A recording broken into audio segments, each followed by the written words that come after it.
Greetings everyone, my name is Etterville, and welcome to my Let's Play of the first demo of Quint's Revenge 2.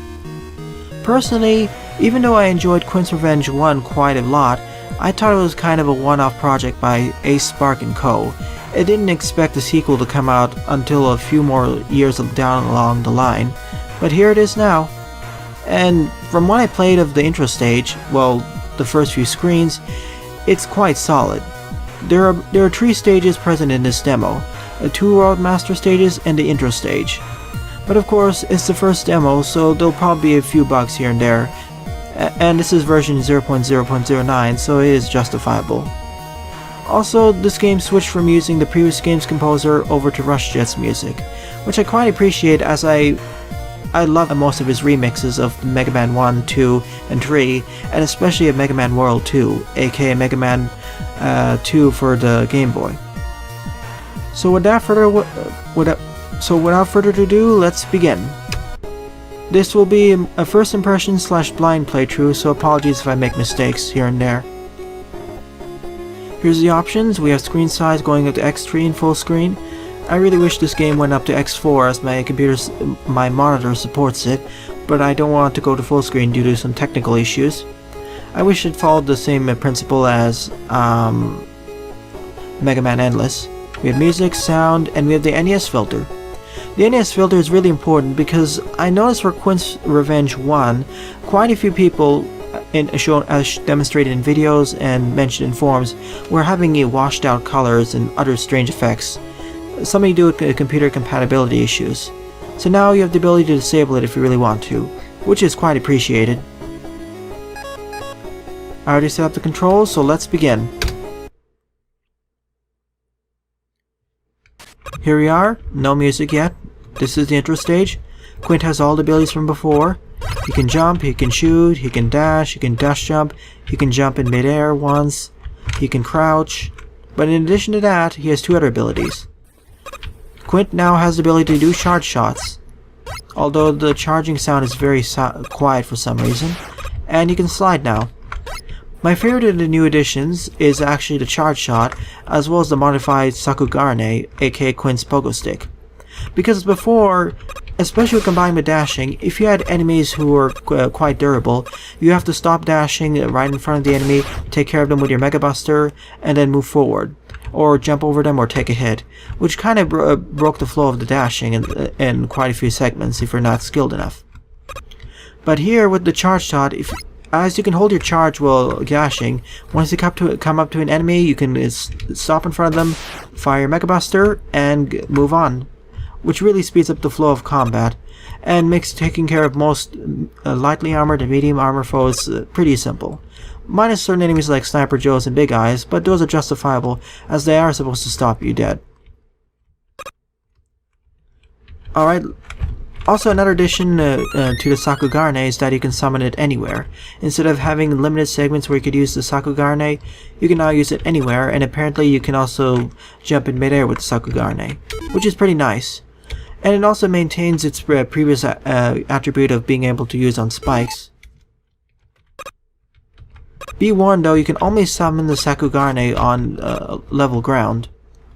You can't do it in midair like the Rush Coil. Here's the menu. In addition, this game also added W tanks and M tanks, so that's pretty nice. In the previous game, the W tanks weren't really that necessary as most of the Road Master weapons were pretty powerful and enemies weak. But in this game, because of the changes in level layout of enemies, this has changed drastically. Alright, we've entered Wily's Fortress or whatever, and we have the music. As this is the obligatory tutorial stage, there'll be a lot of screens like this that will show how to use Quint's unique abilities, outside the jumping and shooting and sliding like Mega Man can do. I do like the tutorial stage of this game. It's a lot harder than the tutorial stage of Quint's Revenge 1, that's for sure.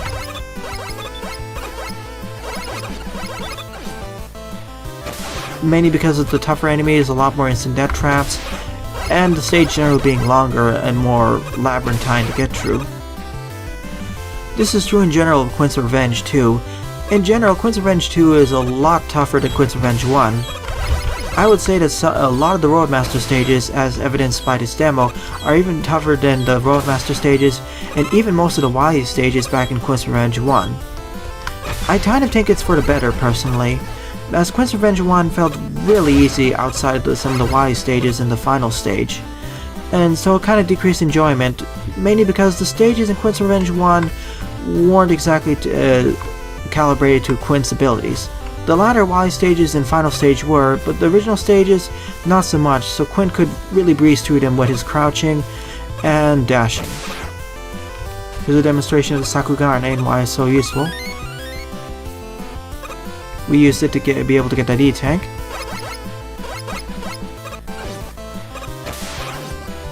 But as I was saying, now the stages are really calibrated for Quint's abilities. Even with the addition of the charge shot and slide, it doesn't feel like the stages are easy. Oh no, they're a lot more difficult because the enemies are a lot tougher to deal with, and they're more smartly placed, and better suited for Quint's expertise.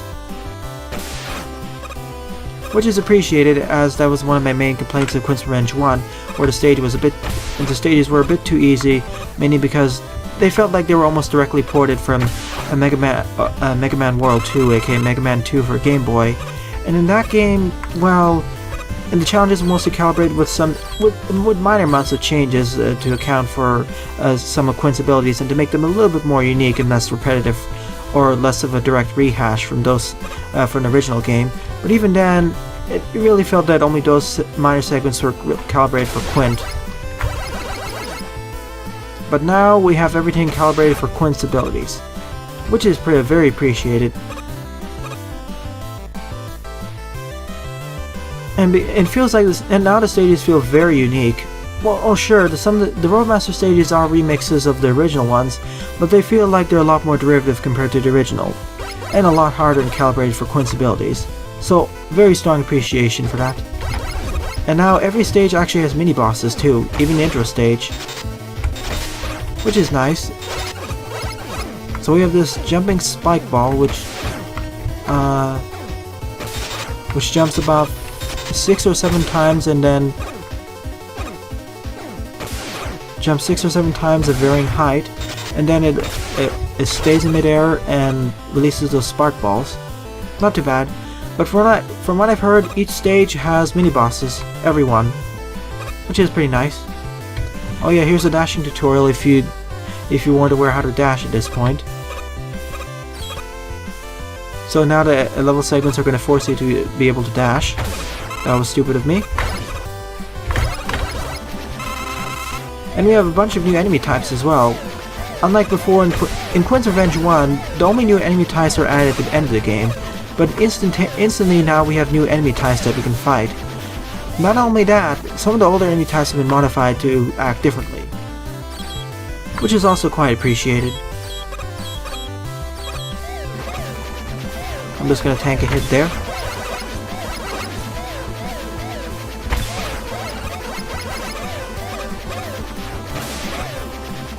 But the main difficulty the main difficulty right now is from this differing stage hazards, from what I've heard. Sure, I'm playing this blind, that's for sure, but I've seen a little bit of what other people have said on other forums about this game, and I'm just using that for hearsay and seeing how it stacks up. But from what I've seen, the game is definitely harder and more creative, so many props for that. If the game can keep this trend when the final version comes out, many props to the developers if they can keep up this trend. If that's the case, this will probably become my 4th or 3rd most favorite Mega Man fan game to play. Okay, we have a boss, the Wily Skull. Okay. Oh. Okay, so these hands disperse, and then we have the spark coming on the left or right, which we have to dodge. Okay, we have to keep hitting the arms. Fair enough. And it's always the opposite arm that goes first in the next round. One more should do it. There we go. I decided to go for a fancy kill using the Sakugarne. The Sakugarne can jump in midair, so you can do a lot of crazy maneuvers with that. But alas, the Wily something has been defeated. Let's save. 5% of the game is done, so there's a completion modifier.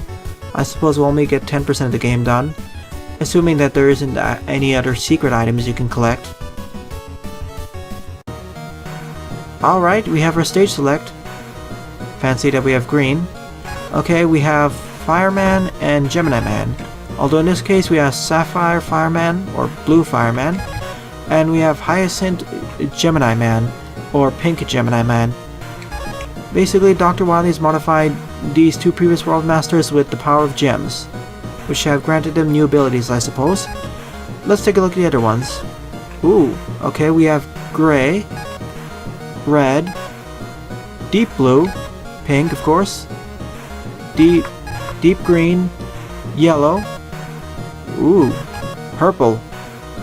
So I suppose each one of them will be referenced to a gem. I wonder what. I'm curious though, I wonder how each World Master will be chosen in relation to each gem. I understand Fireman being blue, because blue fire is harder than normal red fire, but why is the Gemini Man associated with Hyacinth or Pink or whatever? That doesn't seem to be a relation between Gemini Man's Gemini lasers, although I'm not that experienced with all the precious gemstones, so there may be a relation with Hyacinth and lasers. And clones, or whatever. Considering that Gemini Man was the water type World Master, or had a watery stage in the original game, I think Gemini Man has the type advantage against Fireman. So let's go out against Gemini Man. After all, water puts out fires. So here we are in the Hyacinth Gemini Man.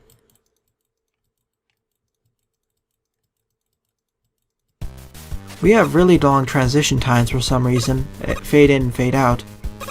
And as I haven't emphasized enough, I really enjoy the remixes from RushJet, most of them, especially the Stage Select team and the Roadmaster intro team. His remix of the Mega Man World original teams, Mega Man World 2 original teams, makes them sound a lot more menacing. It makes the Roadmaster seem like an extremely dangerous and deadly force. Something to not be trifled with, and something very apocalyptic if you ask me. Many props to him, of course. So we have the penguins back from Gemini Man's stage. And I forget what these do. They originally dropped only one firewall, but now they've dropped 3. So a lot more difficult, definitely. But at last they die in one charge shot hit. Oh, that was close. What are those enemies anyway?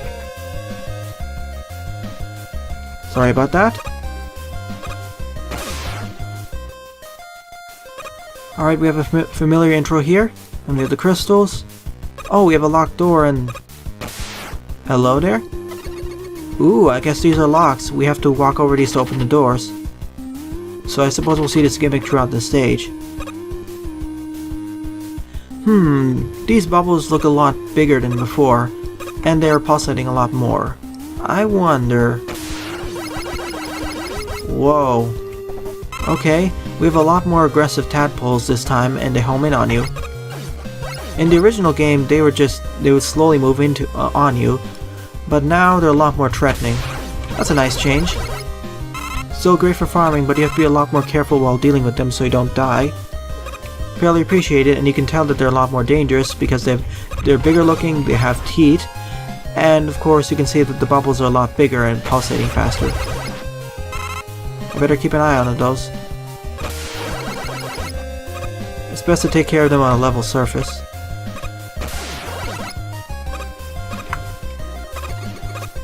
Already digging the differences in enemies.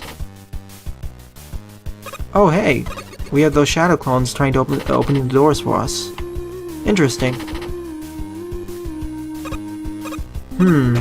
Oh, I see the gimmick here. We have to open a path for the for a clone so we can get past. But we have to be careful so we don't hurt ourselves with all these aggressive tadpoles. Okay, I understand the gimmick now. Gemini Man was all about the water-ish level background, lasers, and shadow illusions. But now the shadow illusion gimmick is present throughout the stage because we have to open these gates using our shadow clones. And to do that, of course, we need to get them across safely without them getting hurt by spikes or other enemies. Interesting. I quite appreciate that gimmick, as it really emphasizes Gemini Man's original gimmick, which wasn't really present in his original stage. It emphasizes the Shadow Clone gimmick. The Sniper Joes are smart enough and they can actually dodge my attacks. Wonderful. I mean, I can't dodge them by ducking. Like in the original Quint's Revenge, so that's an obvious exploit fix. And boy, the tadpoles, as I noticed before, will actually home in even more aggressively than I expected. Oops, I didn't mean to spawn at him again.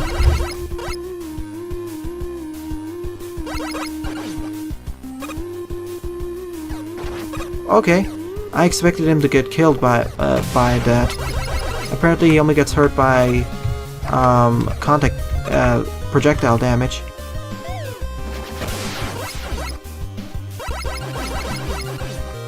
Alright, time to open the gate for him. There we go. I just need to open the gate myself and continue, I guess. Ow.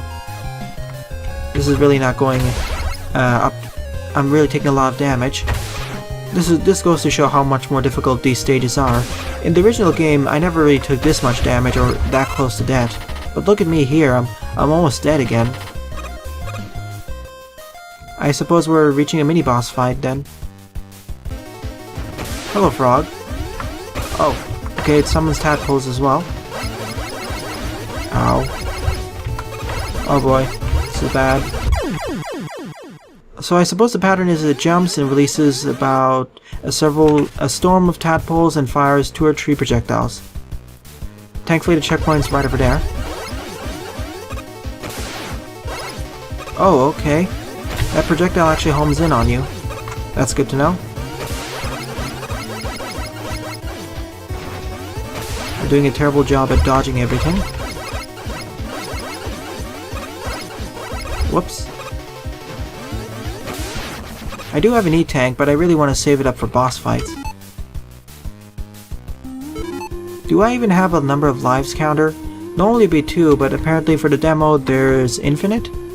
I don't know. Well, I guess for debug purposes. Oh no. Yoku blocks. At least Quint can can mid-jump over air, so it isn't too bad. Actually almost made it on my first try. Not too bad, especially with Quint's superior dashing ability. Oh. No thank you. I'm just gonna use the Sakugarne to get across this and skip the entire thing.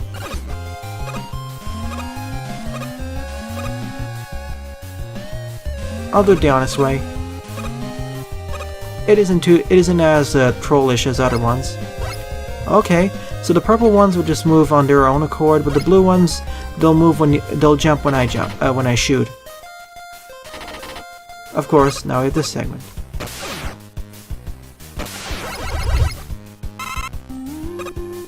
Let me just take care of the tadpoles first. So I gotta get him up there without getting hurt by the spikes. Oh, first try. I thought that'd be a lot harder. Oh, penguin. Good, I have the energy balancer too. So his weakness is the wind-up cork on the top.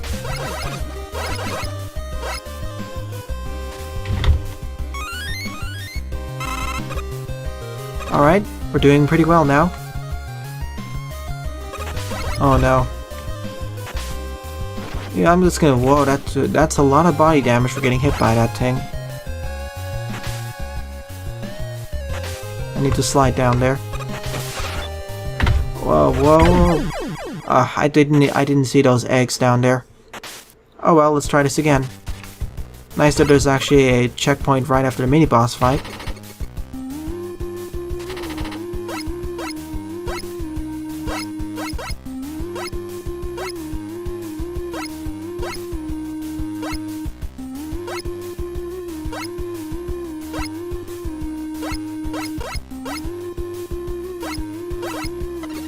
Sometimes you need to time your jump a little bit carefully so you don't accidentally go in the wrong direction.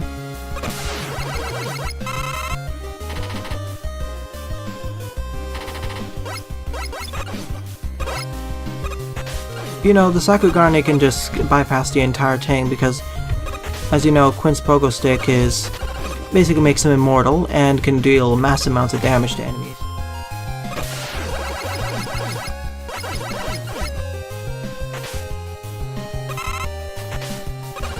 I'm not getting bothered for these penguins because they're so durable. Oh, whoa. Whoa, boy. This is actually kind of scary, and I need to guide this Shadow Quint over all these spikes while I myself have to survive.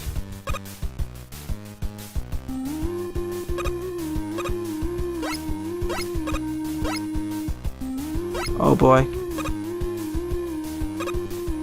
See, okay, he still maintains himself. I wonder if I'm going to die a few times doing this.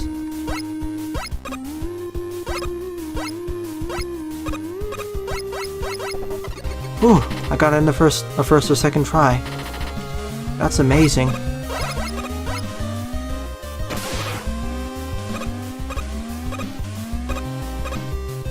I don't need a large life energy, so I'm gonna ignore that.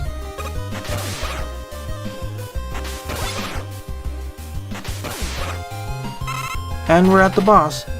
The stages are definitely longer in Quint's Revenge, but I do appreciate how far in terms of length it does to explore the gimmicks. Like in this stage we started with the simple Quint clones, and then we ended with the more difficult ones where we had to guide him to difficult not so difficult labyrinths, but we had the ability to make them jump by shooting. Alright, here's Pink Gemini Man, or Hyacinth Gemini Man. Oh, okay, he summons clones.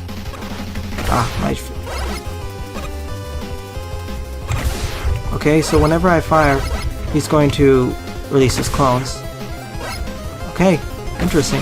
So now he's jumping just like the normal one. My charge shot does a lot of damage though, so that's appreciated.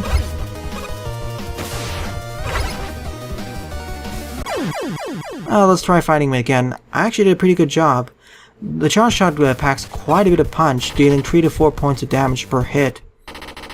But sadly it gets wasted by the first barrage if I hit him like that. As you can notice here.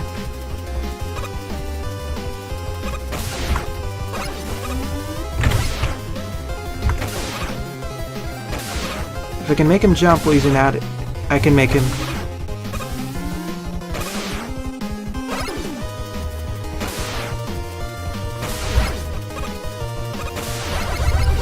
So I can at least hit him once. Oh, Gemini Man actually takes double damage from my shots, no wonder.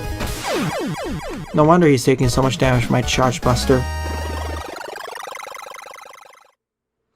And we have a shorter ending outro sequence for some reason. We got Dream Twins. Okay, so we create a personal shield just like Gemini Man did. Wonderful. Let's continue on then. 10%. Sorry for the pause over there. It's time to finish the demo by going after Sapphire Fireman. Well, that's an interesting getup. I was expecting his flames to be blue instead of red. Just like Gemini Man, we have an intro screen that's similar to the original stage, or intro segment, but I suppose the future segments are going to get a lot more different. This is definitely one way to do a remake right. Give references to the original while making changes all over the place that really emphasize the gimmick more. Fireman stage in the original emphasized the gimmick of fire well, but because it was Mega Man 1, there were a lot of rough areas because the developers didn't know exactly what they were doing. Because now we have the Podoboos of sorts from Mario, and better placement of enemies. Basically more creative level design while still being fair.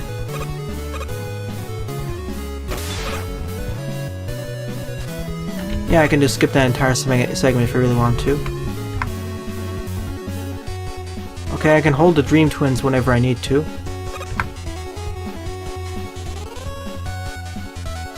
Interesting, it's not taking any weapon energy. It'll only take any weapon energy when I actually get hit.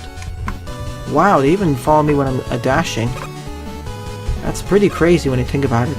Could I use it like a shotgun weapon? Let's see. Let's take a look then.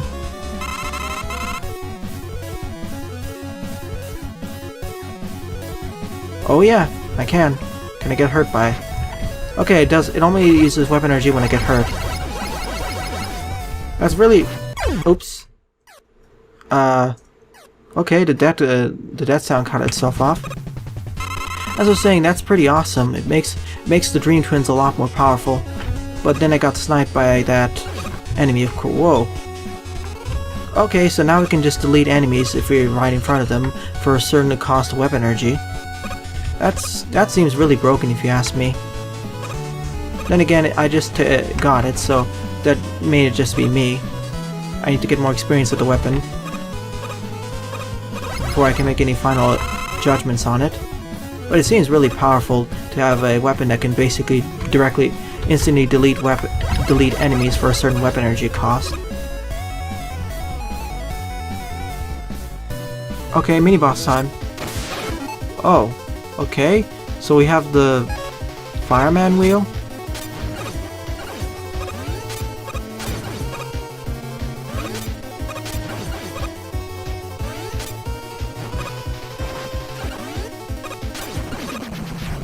Okay, so it moved around the room, jumped around, and had those flames which you could destroy. The safe part, you can move around it, but you have to avoid the flames, and whenever it hit the ground, it had the same effect as Gutsman punching the ground, or slamming into the ground. Fair enough, but I completely destroyed it using the Dream Twins. I really should get more weapon energy for that. Oh. Okay, flames are rising from the bottom. Oh, we have a vertical auto-scrolling segment, similar to Volcano Man's stage in Roku-chan. Interesting. I really should recharge my Dream Twins weapon energy because I may need it for the boss fight, considering how difficult Fireman it was and still is in Mega Man 1.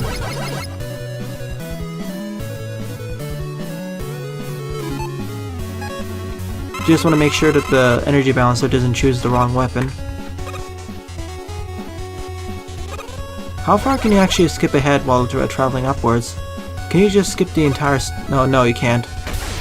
It would have been funny if you could do something similar to Volcano Man stage where you can skip ahead or escape the vertical segment because the top wasn't closed. At least that's what I remember.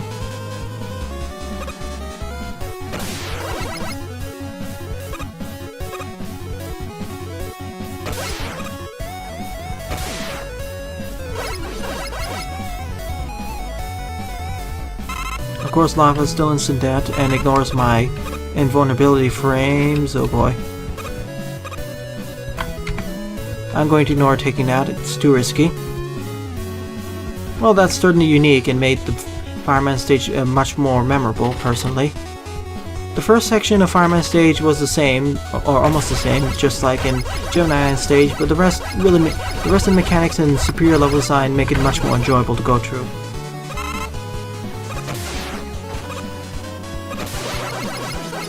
We have less of those tackle fires raining from the bottom, from unknowable locations, and now we can actually see where the tackle fires are being generated by those enemies. And we can destroy them if we had the specific special weapon that could fire downwards, or hit them from below. Okay, I have enough E-tanks. Let's do it. Let's face off against Sapphire Fireman. Hopefully he isn't worse than the original Fireman. Okay, he throws fireballs which explode. Oh, whoa.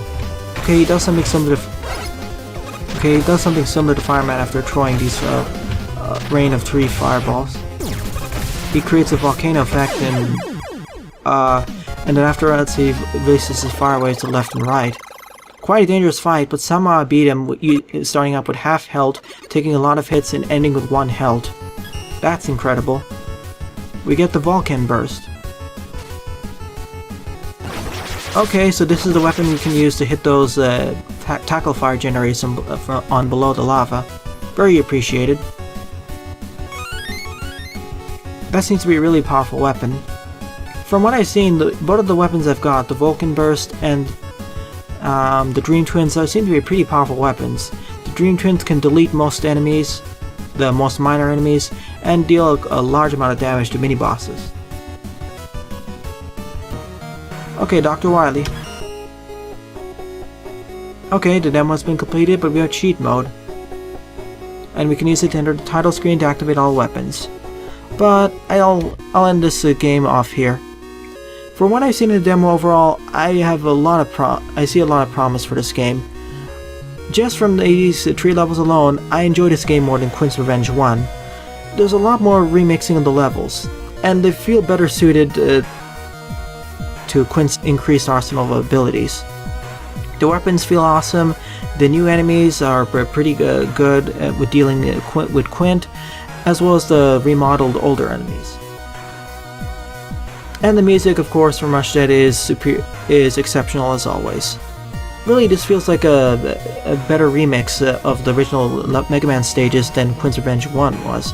Sure, the first segment is the same, but it really does the future segments really add to the original stage and make it more unique and fun to go through, and are actually tailor-suited to Quint's main abilities, unlike most of the stages in Quint's Revenge 1.